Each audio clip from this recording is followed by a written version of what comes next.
Escuchas Perilla Radio. Sintoniza tus emociones. ¿Crees que la tele miente? Sinceramente, ¿no le compras a nadie? Son todos iguales. Nadie visibiliza lo que realmente está pasando en tu ciudad. Ya no somos los jaguares de Latinoamérica, pero tenemos los mejores indicadores del continente. Chile es el paladín del libre mercado. El 18 de octubre del 2019 alzamos la voz contra políticos poderosos, ricachones inescrupulosos, empresarios, dioses del Olimpo y patrones de fondo que necesitan clases de ética. Desde La Calera para el mundo, Ivana González, Elizabeth Vergara y Miguel Cabreras, le decimos que para ustedes, la hora.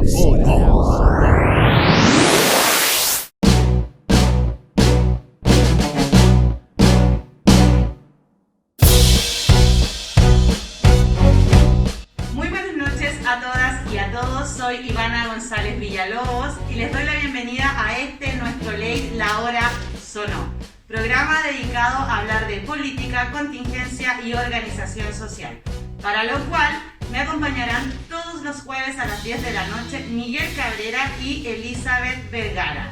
¿Cómo están, chicos? Miguel, Elizabeth. Hola, Ivana, muy buenas noches. Muy buenas noches a toda la gente que nos está viendo Perilla Radio. Agradecido nuevamente por Perilla por tenerme el espacio.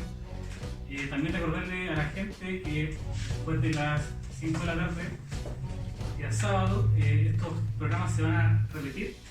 Usted lo va a poder escuchar nuevamente por perilla.cl, así que tienen esa opción.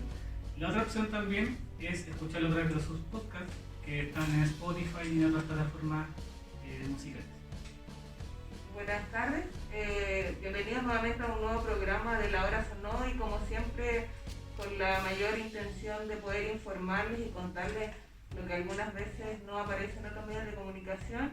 Así que nuevamente gracias a perilla.cl por mantener esta invitación abierta a nosotros. Y bueno, el día de hoy La Hora sonó para hablar del patrimonio, la cultura y las artes. Derecho que se encuentra consagrado en la Declaración Universal de los Derechos Humanos, que asegura a todas las personas el derecho a participar de la cultura y a gozar de las artes. Pero que en Chile la verdad no se encuentra reconocido en nuestra Constitución y por ende se generan muchas problemáticas de esta ausencia de reconocimiento del derecho. Pero para hablar de estas problemáticas tenemos a dos grandes invitadas el día de hoy. Jenny Santana y Estefanía Heister, gestoras culturales de La Calera. Hola, buenas tardes. Buenas tardes a todos. Hola, ¿cómo están?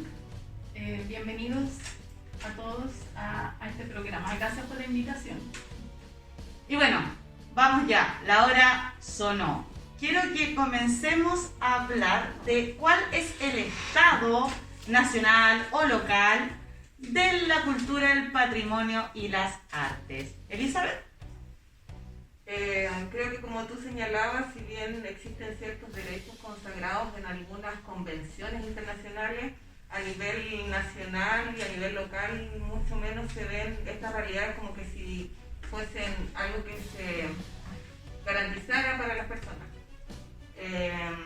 Como dices tú, la Constitución de cierta forma todo lo mercantiliza a través de la posibilidad de que todo sea un bien transable y esa libertad económica que promueve, ¿cierto? Por lo mismo muchas veces las artes y la cultura quedan en esta dinámica de abandono porque no son consideradas como ejes fundamentales para el desarrollo de las personas. Entonces, en ese sentido, se genera una desprotección y nuestros artistas y nuestros gestores culturales también están en esa indefensión frente a las dinámicas que operan en los territorios a través de los ítems presupuestarios, a través de las designaciones de fondos concursables. Por lo tanto, hay una precarización constante del mundo del arte y la cultura. Nuestros músicos, nuestros pintores, nuestros actores no tienen garantías en las leyes laborales, por ejemplo. Entonces, todas esas dinámicas terminan repercutiendo en la creación artística por una parte y en que la gente, los ciudadanos que no desarrollan las artes, tengan acceso a consumir estos bienes culturales. Entonces, creo que esa es la gran problemática o el diagnóstico, por decirlo de alguna forma, de lo que sucede a nivel nacional y a nivel local. La Calera, Quillota, La Cruz, Hijuelas, Nogales no están ajenos a esa realidad. Por ejemplo, no hay planes específicos para nuestros gestores locales. No hay planes que garanticen tampoco que los recursos que se invierten desde los presupuestos municipales terminen dentro del territorio local, sino que muchas veces terminan en éxodos a través de contrataciones con productoras. Entonces vienen artistas muchas veces desde la capital, son contratados, son pagados y después todos esos dineros y esos capitales también migran de la ciudad. Entonces se genera no solamente una precarización de nuestros artistas por una parte, sino que también esos dineros terminan siendo depositados en otras comunas. Eso creo yo, así como a nivel macro, el diagnóstico que yo podría observar. Perfecto, Elizabeth. ¿Y tú, Jenny? ¿Qué nos podrías contar más o menos de esta misma pregunta, responder esta pregunta? Mira, yo creo que a nivel local, bueno, y a nivel nacional, los artistas trabajan harto, hacen mucho. Yo creo que lo que sí creo que deberíamos potenciar nosotros es la creación, que es lo que se viene haciendo desde hace un tiempo atrás. Pero individualmente estos artistas hacen mucho.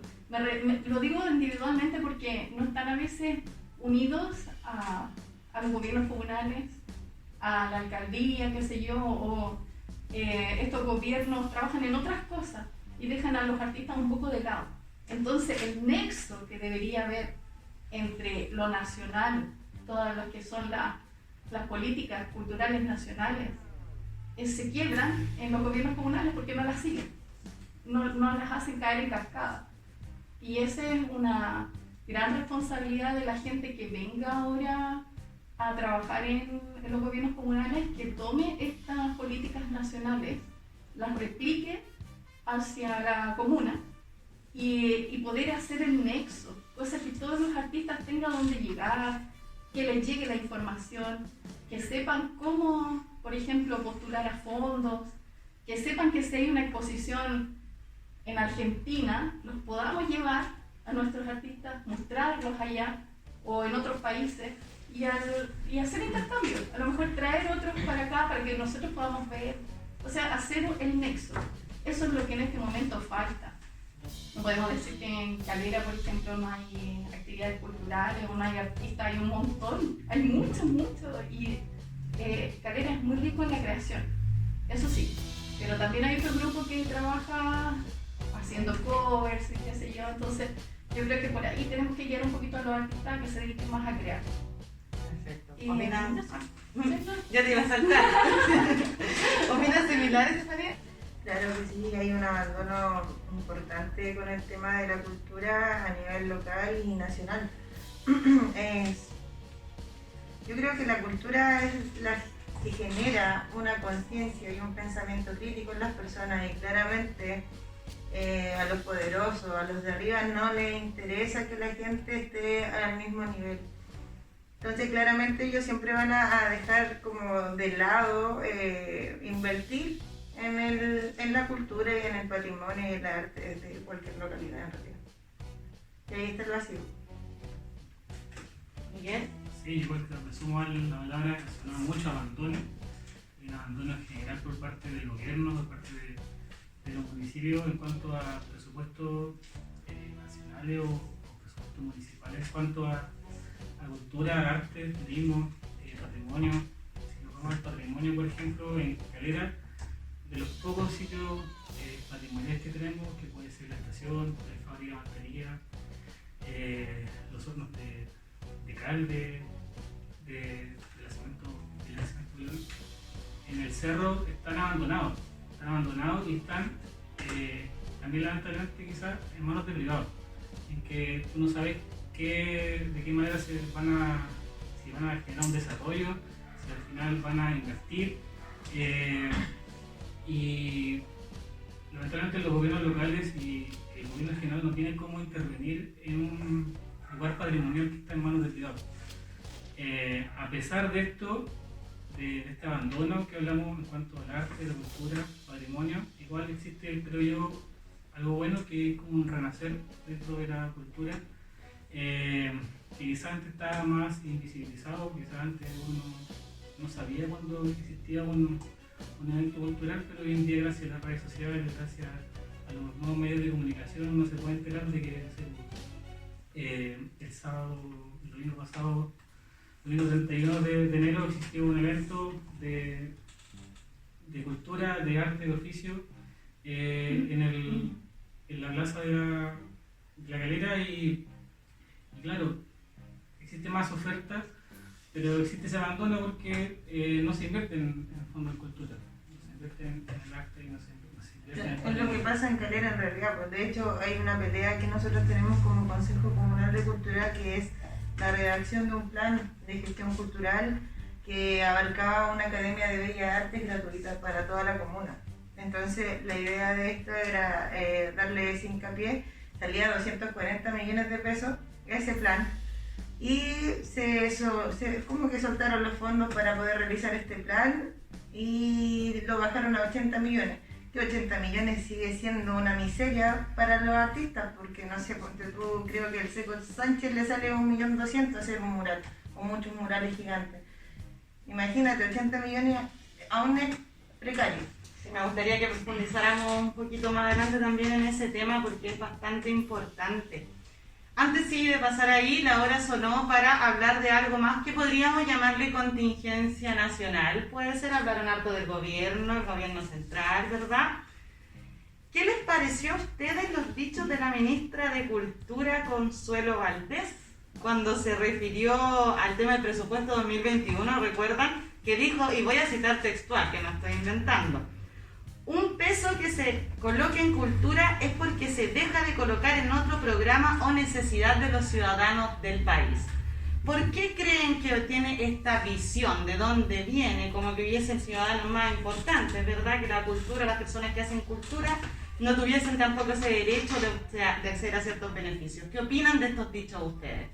Perfecto. Claramente es un tema ideológico, que ella diga que 1% más para la cultura, para ella es hacer crear a las masas, a la gente, de que la cultura no importa, siendo que es algo muy importante para todas las comunidades en general, y lo que ella hace es dividir, divisiones ideológicas. Eso. ¿Opinas lo mismo, Jenny? ¿Tiene algo más que...? Mira, la verdad es que con respecto a eso hay que entender que, como dice Estefanía, ellos tienen otra visión de las cosas. A mi punto de vista, y lo que yo creo que se debería hacer, es que todas las personas se merecen ser reconocidas, ¿ya? En sus gustos y en sus individualidades, ¿ya? Entonces, no puede haber una administración del gobierno que diga, no, esto nomás es importante y los demás no. No, tiene que ser capaz de gestionar de tal forma que pueda entregarle a todos las facilidades, las facultades y los recursos administrados de tal forma que para todos alcance. Tienen que ser tan inteligentes, quizás, de poder, claro, lograr eso, porque eso es una buena administración. Tú no puedes, es como, no sé, pues de repente decir, hijo, no te voy a comprar zapatos porque este otro niño necesita. No, tú tienes que saber y ser capaz de gestionar los recursos de tal forma que para todos alcance de una buena manera, ¿ya? Sabemos que hay cosas que son muy importantes como la salud, por ejemplo, pero si pensamos realmente, vamos a quedar con una salud así a nivel espectacular, dejando de tener recursos para cultura. Lamentablemente no. Yo lo dudo, yo realmente lo dudo. Que si todos pensamos de repente que por no invertir aquí, todos van a tener una salud digna, gratuita, ¿cierto? De fácil acceso, todo. Yo creo que ahí a lo mejor todos harían un esfuerzo. Claro, ¿o será que las personas que trabajan en cultura no tienen que revisar su salud? Pues nada, eso estarán pensando. Elizabeth, ¿tú? Yo creo, como dice Estefanía y Jenny Santana, acá el tema tiene que ver con las miradas, con la ideología. La ministra pertenece a un grupo de la sociedad que cree que la cultura y el arte son privilegios y que solamente ellos pueden acceder a esos privilegios. Entonces, el resto de la población da lo mismo si van a ver una obra de Shakespeare o van a ver una obra, no sé,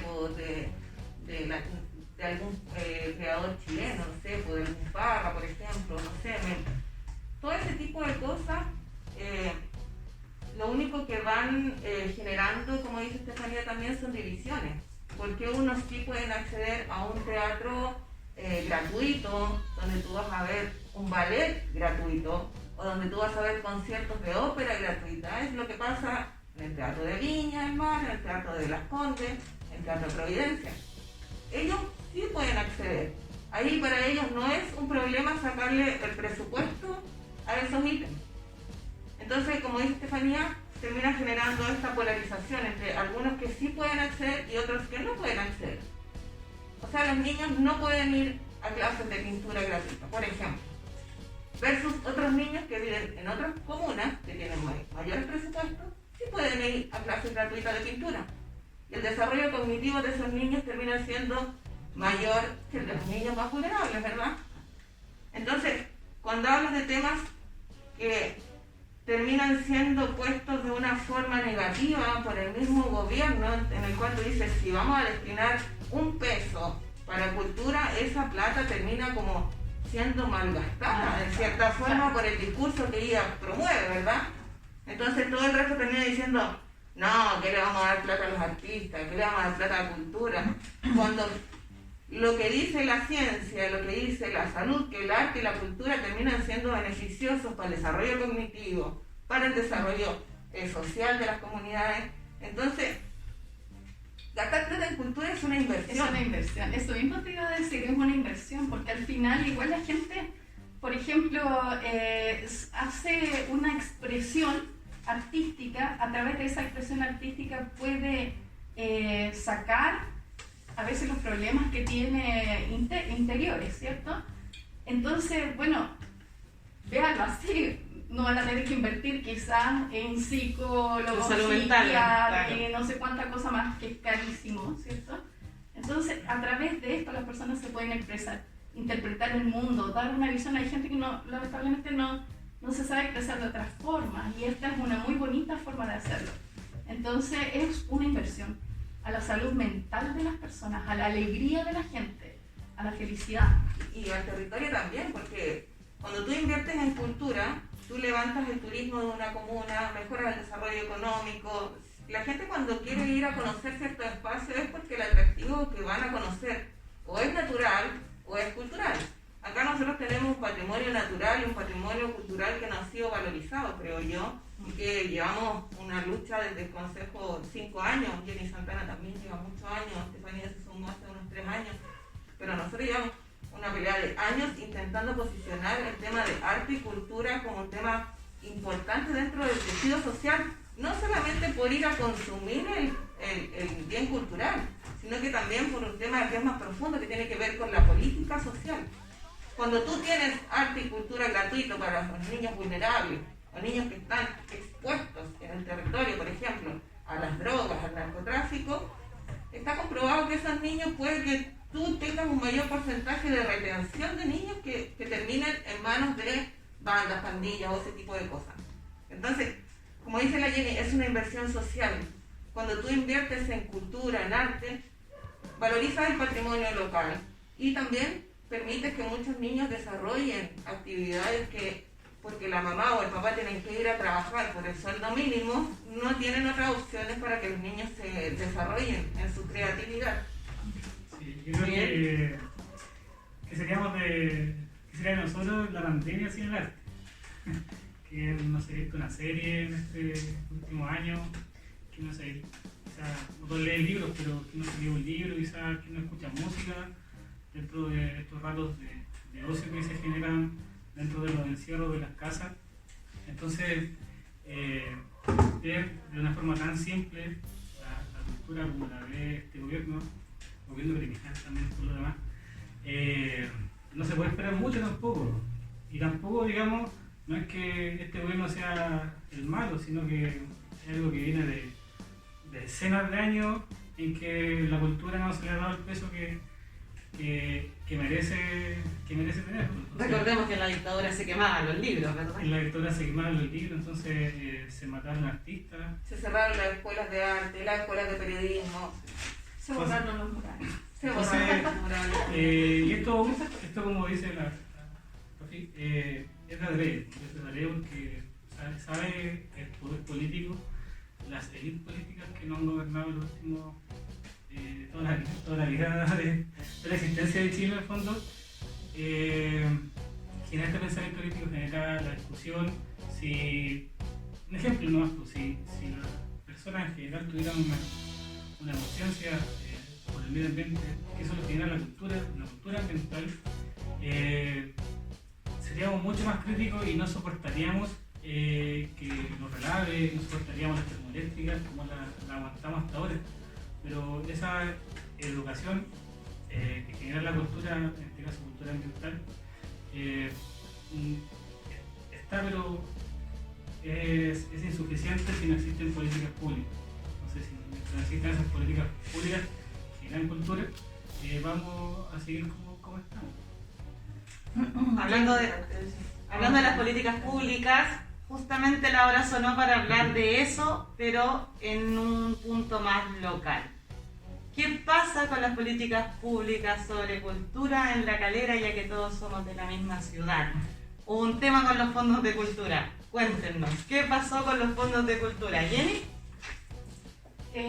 Mira, lo que yo tengo entendido con el tema de los recursos de cultura es que, bueno, ya saben, me lo dijo ayer hace un tiempo atrás, antes de que se solicitaran. Va a ser difícil, me decían, sacar estos fondos de cultura porque lamentablemente no contamos con un departamento de cultura ni una corporación cultural. Entonces, aparte, si sumamos la disposición del gobierno comunal y no teniendo esas dos opciones, se hizo prácticamente imposible sacarlos, poder invertirlos en las cosas que al menos se habían planteado, que era la escuela de arte. Ya había todo un plan.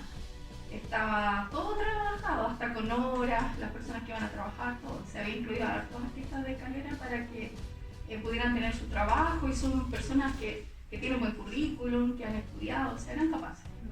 Profesionales, exactamente. Entonces, se hizo muy difícil sacar estos recursos, se plantearon opciones, por ejemplo, hacerlo a través del Consejo Comunal de Cultura, pero no se aceptó por la señora Trinidad, no dio el visto bueno, así que son 80 millones de pesos que el año pasado se quedaron sin ocupar, al menos dentro del planteamiento que había hecho el Consejo Comunal, que era necesaria la escuela de arte, como te decía, aparte que vino la pandemia. Y si antes los artistas de nuestra comuna no tenían trabajo, porque es difícil, ¿cierto? Y con la pandemia el trabajo que tenían algunos, ya no había nada. No había presentaciones, ¿cierto? Entonces, esto venía a soportar esa situación, ¿ya? De no haber trabajo. Pero lamentablemente no hubo acuerdos, no hubo, ¿cómo se dice? No hubo voluntad política. Esa es la palabra que estaba buscando. Porque en algún momento se planteó que para poder ejecutar estos ítems, como estábamos en pandemia,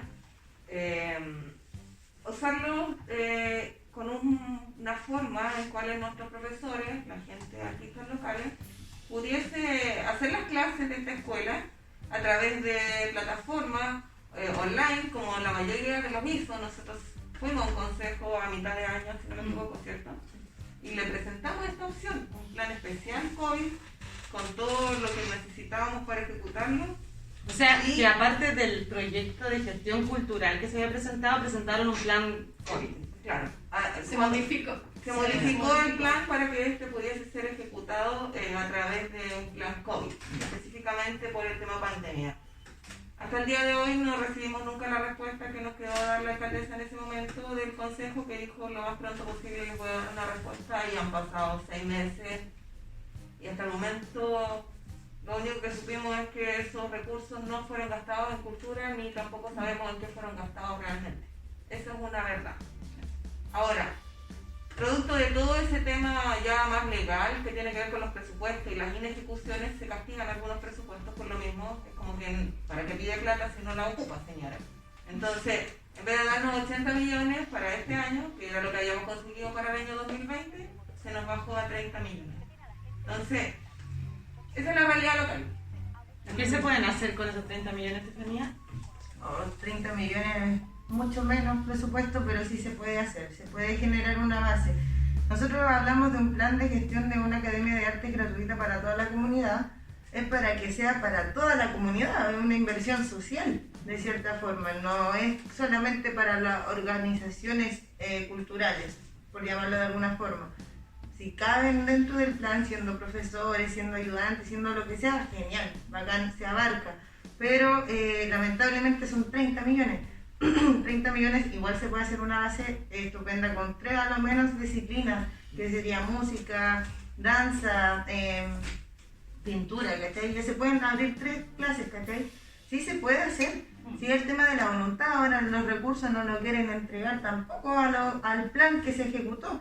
Ellos quieren seguir con el eventismo, que es lo que, de hecho ahora quería hablar de eso, que a la pregunta que estabas realizando, va desde que Calera jamás ha tenido políticas culturales. Nunca se ha hecho una política cultural como corresponde, nunca se ha valorado eso. Entonces, cuando estuvo el gobierno de Eduardo Martínez sacó la Casa de Cultura que había en ese momento, sacó todo y hizo la oficina de eventos en la MUNI. ¿Y dónde se iban los recursos de cultura? A la de eventos, eventismo por millones, pues, ¿cachai? Millones de pesos pasaban por ahí con productoras medias tránsfugas dentro del municipio, que salió hasta un cantante local que tenía esa maniobra fea, pésima, y todavía lo siguen haciendo, y todavía lo quieren seguir haciendo. Ahora, ¿qué pasa? Estamos nosotros ahí siempre escuchando cuáles son las propuestas del municipio, pues nosotros no le aguantamos. No puede ser así, no puede seguir así. Ahora, ¿qué pueden hacer? Claro, pues agrupar a las organizaciones culturales locales y hacerlo de manera local tal vez. Va a ser bonito, pero es perder la plata, pues no se invierte, pues. Se pierde nuevamente y en eso vamos a estar, no sé, cuánto rato más hasta que se termine el gobierno de esta señora también.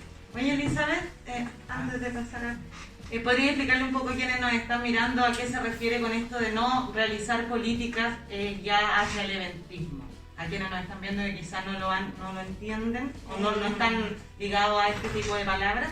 Lo que pasa es que dentro de todas las políticas culturales que se han generado en Chile, nosotros no es que hayamos descubierto, vamos a hacer políticas culturales para proteger nuestra identidad nacional, no. Esto viene por convenios y tratados internacionales que firmó Chile en su momento con la UNESCO, en los cuales tú te adhieres a ciertas convenciones, y dentro de eso tenía que ver el tema de la protección del patrimonio y la cultura local. Esto como una opción de protección ante la globalización que es inminente, ¿verdad? Entonces, para que no seamos todos homogéneos en nuestra cultura, la idea de la UNESCO es proteger los lugares patrimoniales y culturales. Por eso en algún momento Valparaíso fue declarado Patrimonio de la Humanidad, ¿verdad? Por la UNESCO. Y dentro de esas políticas Chile tuvo que establecer ciertas herramientas locales también para que se generaran esto. Y dentro de los estudiosos hay mucha gente que se ha dedicado a ver cómo funciona en la sociedad la cultura y qué es lo importante de la cultura en el tejido social también.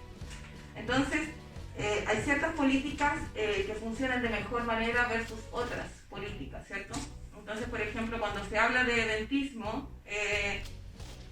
no son formas o políticas que los gobiernos o el Consejo Regional de la Cultura o en este momento ahora Ministerio de la Cultura promuevan. Ya de hecho, nosotros estuvimos hace poco en un taller de gestión cultural. Jenny también hizo un diplomado en gestión cultural en la Católica, si no me equivoco.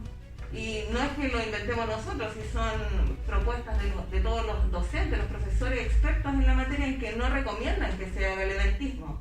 El eventismo es, yo contrato un par de bandas, locales o no locales, da lo mismo. Llevo, no sé, un par de bailarines, un animador, se presenta el show, la gente que está ahí lo consume, ¿verdad? Lo palpa, lo siente, lo interpreta, ¿cierto? En la obra de arte, por decirlo de alguna forma, y se acabó el show y se va a su casa y eso se le ventila. Entonces, esas políticas no son recomendadas porque hay un gasto excesivo de recursos económicos que quedan diluidos, por decirlo de alguna forma. Es como el mensaje de la radio, que muchas veces tú lo escuchás y después se pierde, ¿verdad? Acá es como lo mismo. La gente lo escucha, lo palpa, pero no trasciende más allá. A diferencia de las políticas culturales que se cimentan dentro de la creación artística, de fortalecer la creación local. Por eso nosotros siempre hemos promovido que tiene que ser a través de escuelas culturales, artísticas, de oficio, artes y oficio, o escuelas de bellas artes, no talleres tampoco, sino que la gente pueda acceder a educación. ¿Por qué? Porque cuando tú metes un niño, por ejemplo, a practicar un instrumento, ese niño no solo se transforma a él, sino que transforma a su familia. Por eso, ese tipo de políticas son más potentes, porque ataca el tejido social completo. No es acá como que tú pones un escenario, van 1000 personas y después esas 1000 personas... Claro, y además que este tipo de políticas van generando una audiencia y por lo tanto también van generando identidad local, ¿verdad? Exactamente. Que es muy necesario. Miguel. Sí, voy a decirte sobre el eventismo que parezcamos con cosas. Al político lo que más le interesa, su primera y segunda razón de ser es ser reelegido. Entonces, estos eventos que se hacen en cuanto a cultura o arte, es para eso, es para que la gente se acuerde. Se acuerdan de la fiesta de fin de año que hizo Martínez, o trajo una banda, trajo juegos artificiales. Estoy inventando. Es como eso, es que quede en la retina por un periodo de tiempo que sea corto, pero ese recuerdo, claro, va a generar algo en la persona que va a hacer quizás votar por esa persona de nuevo. Pero es algo que queda, que se termina en ese momento, ya no es algo que genere desarrollo. Entonces necesitamos generar desarrollo y ese desarrollo demora años. Entonces las políticas que hemos tenido en el último tiempo en la comuna no buscan ese desarrollo, no buscan que ese niño que dice por ejemplo la Leti, que aprende ese instrumento, no sé, a los 4 o 5 años, a los 18 años va a entrar a una escuela, a una universidad y va a estudiar música, porque eso se va a demorar ¿cuánto? 12 años. Pero no, el político quiere show, quiere pan y circo. Quiere pan y circo, y con el pan y circo se conforma porque con el pan y circo se reelige. Creo que ese es el problema. El otro problema es la transparencia que no tiene este municipio, por lo menos, en cuanto a los fondos. Porque si uno se pregunta dónde está la plata de cultura, ni ya sabe, creo. Entonces, aquí estamos con cosas. Si nos vamos por lo mismo la plata del Centro Cultural de Avenida La Torre, ¿dónde está la plata? Nadie sabe tampoco. Entonces, se necesita auditar obviamente a la municipalidad, el gobierno local que entre. Es necesario que se audite a saber dónde están estas lucas, dónde están los 80 millones del año 2020. Se pueden recuperar quizás, están en alguna cuenta. Eso, lamentablemente, no tenemos esa transparencia los ciudadanos para ir y reclamar. Tampoco, si tú reclamas, tampoco te escuchan. Entonces, no existen los medios reales para que te escuchen de verdad. Bueno, chicos, muchas gracias por venir. Ya la hora empezó a sonar para terminar. Nos damos cuenta entonces que existen diversas problemáticas en relación a esta temática, ¿verdad? Este derecho. Y que se producen por esta ausencia de voluntad para reconocer y proteger este derecho. Y como ya dijeron, esto tiene una razón ideológica. Y es que las artes, el patrimonio y la cultura no solo entregan mensajes, no solo transmiten emociones, sino que también hacen reflexionar sobre la vida misma y sobre los problemas sociales.